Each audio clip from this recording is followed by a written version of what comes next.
Federal government ownership of land.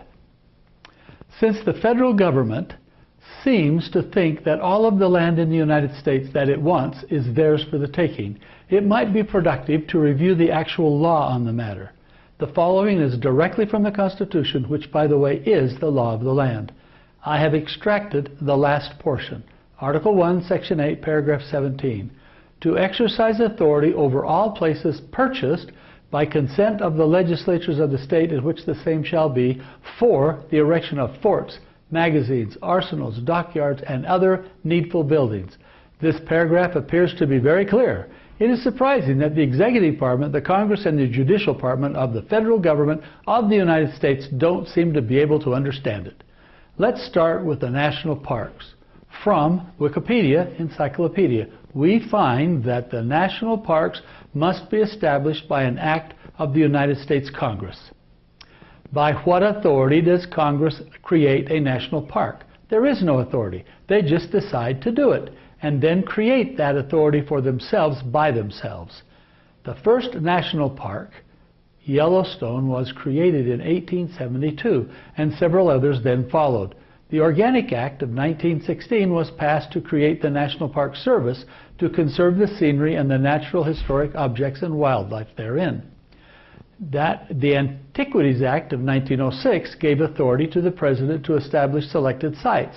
The Act has this phrase embedded in its language: the President of the United States is hereby authorized in his discretion to declare by public proclamation historic landmarks, historic and prehistoric structures, and other objects of historic or scientific interest that are situated upon the lands owned or controlled by the government of the United States. The land was not owned or controlled by the federal government until they stated that it was and took it over. This was completely illegal, but we let them do it, creating the precedent that it was legal.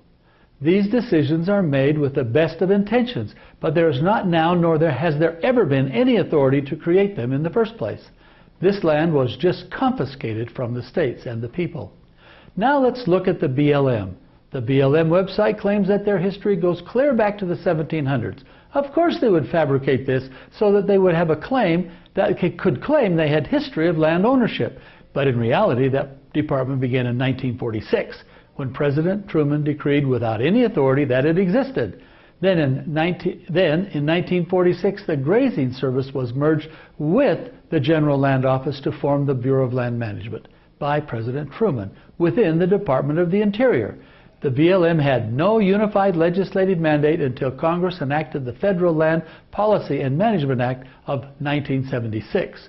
Congress recognized the value of the remaining public lands by declaring that these lands would remain in public ownership. How does public ownership always mean federal government ownership? And then how can something remain under the control of the federal government when it didn't belong to the federal government in the first place? In this act, they took over all of the value of these lands and now charge, or rather tax us, to use our own lands.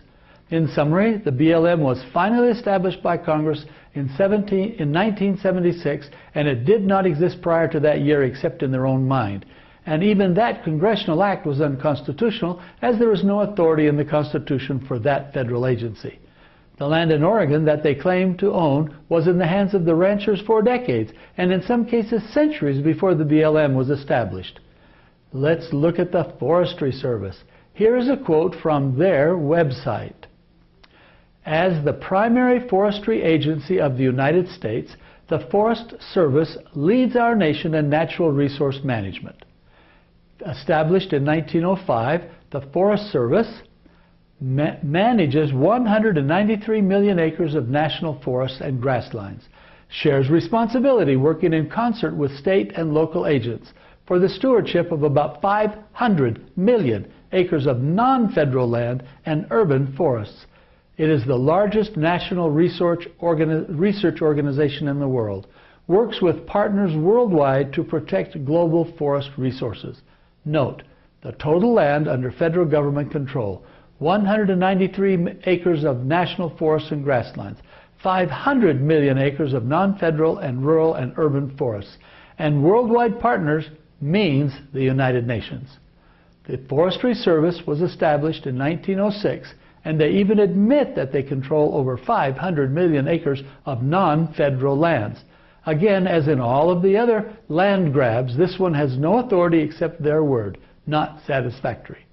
The Bureau of Sport Fisheries and Wildlife was created as a part of the U.S. Fish and Wildlife Service in the Department of the Interior on November 6, 1956, by the Fish and Wildlife Act of 1956. This is another law not based on any authority. They claim their origins date back to 1871, when Congress established the U.S. Fish Commission to study the nation's food fisheries. A study does not create a department or ownership. They also claim origins in 1885, when Congress created an Office of Economic Ornithology in the Department of Agriculture. Economic ornithology is a study of birds from the standpoint of dollars and cents. Again, here's another study. The final conclusion of all this is that the federal government has consistently overstepped their bounds, and we let them. We are to blame for this fiasco, and we must now do all possible to correct it. It won't be easy, as governments never give up anything without a fight.